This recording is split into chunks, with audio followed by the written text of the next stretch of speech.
Hey, what's up, Toyota Tacoma enthusiast, and maybe anybody just looking at this video for a little bit of information. I'm putting it up because I had a truck, our problem. I was chasing in this truck for a long time with what I thought was torque converter shudder. So it was intermittent too, if that helps you at all. So if your truck does it all the time, it may not be that problem, but this truck between about, I believe it's like 35 to maybe 45, 48 miles an hour.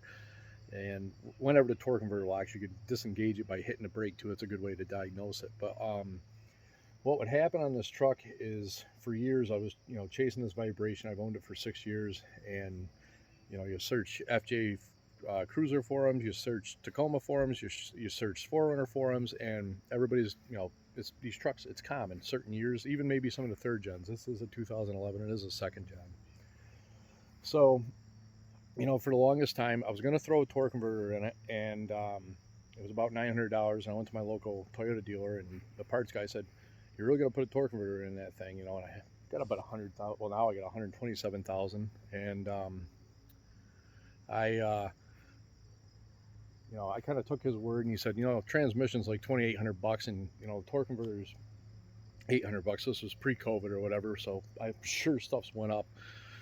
But anyway, this may save some people and help them out a little bit. What I encountered and how I fixed it, and it made this truck something I've always hated this, and it made this truck like 20 times better just driving, and it didn't feel like it was made on a Friday. So anyway, the code I did get was a little on the scary side. It was a P0022. It was camshaft bank. I believe it was it was bank 2 over retarded. So the bank 2 camshaft's obviously moving slower than the bank 1 camshaft. So it could be like a stretch timing chain. It could be the camshaft actuator itself, or I think that on the Fords they call them cam phasers. Everybody's got a different name for them. But anyway, there's what they call oil control valves that control the oil to, for the computer to advance and retard the time, and either puts so much oil in or takes it away hydraulically, and that's how the system works. So everybody's like, oh, throw an oil control valve in it, and you got maybe 2 people that said that, and the other ones were like, oh, put timing chains, actuators, and all that. Price it was like $1,800 for all the Toyota parts.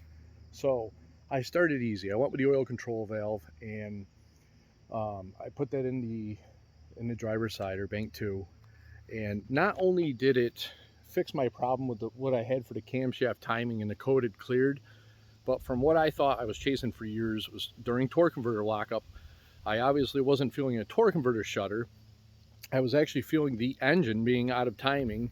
One of the camshaft was either, I'd say, maybe retarded or advanced, and it was pulling air too soon, or putting out air too late or something. The valve, but then anyway, the valves were not, they weren't opening at the right time, and it was all getting felt, because when the torque converter is locked, it's just like a manual transmission. You let the clutch out, you feel all the drive line, because it's solid. It's not through liquid with the torque converter.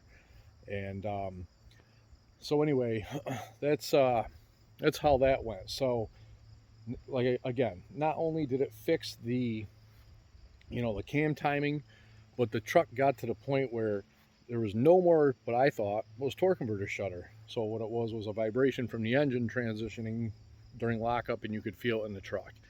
And here I was going to spend $900, put a torque converter in it, and it would have never fixed the problem at the time. But I'll give you a quick, I took the intake and the engine cover off, and I'll just kind of show you real quick on how to get to that if you're not real mechanically inclined and have no idea at all. But it's a simple DIY, do it yourself or whatever, for anybody that's looking to maybe just fix the camshaft timing code.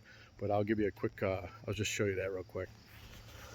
So cover, here it is, just two 10 millimeter bolts, and then you've got the air intake. It's got the mass airflow sensor incorporated in it, and you've got a 10 millimeter here, and you've got a 10 millimeter here, and then you got a 10 millimeter here for your throttle body. To pull that off there, you just unplug the mass airflow sensor, and the harness attaches to here. You get a little tube that goes right here for it's either a PCV or NG. Yeah, it's a PCV tube or something like that. And I didn't actually pull it off, but if you go to do this and you go to get to the bank 2, the driver's side one, I'm gonna actually, if you can see, it's a nice little shiny part down there. That is the simple oil control valve, and that's also a 10 millimeter. And it's just a simple plug. So if you got the camshaft code, I don't want to say throw parts at something, but if you're taking care of the truck and you do have one of them codes or even a correlation code, I would definitely start with the oil control valve. You can always have like somebody that's got a computer put it on there and just make sure, you know, make sure the cam actuators work and stuff. And this was intermittent, but I also actually, you know, and I don't want to throw a bunch of money at something, but after it fixed it, I was very happy. I did do the passenger side, or bank one. You can see down in there, I put the oil control valve in there too, because it does have 127,000 miles. And, you know, if I'm out of town or something like that, that wouldn't be a good thing to fail, because if the cam timing does go out, you can, you know, get a massive loss of power, and they can fall right on their face. But anyway, again, it's just all 10 millimeter bolts, this hose, that hose, you know, the hose clamp here for the throttle body. And there is a little tube on the back. You be careful of this. I definitely want to show you that. There's a little tube that's on the back, some kind of a vacuum line for the fuel pressure regulator. So, but that is that. It may fix your P0022, and it, you know, if you have intermittent torque converter shudder, it may fix that. Thanks for watching too. You know, consider subscribing. I don't have a lot of videos out there. I plan on making more content, as my screen name says, to make things last. Some rust prevention, just you know, making your brakes last. And you can see my truck, how clean I keep it. I'm up here in the Northeast. You do see winters. Quick story, my uncle's truck come up here, needed transmission cooler lines, needed an AC line, never washes under the hood. Everything was corroded, it was a mess. Wash your vehicle once a year, just wash the salt off, it helps.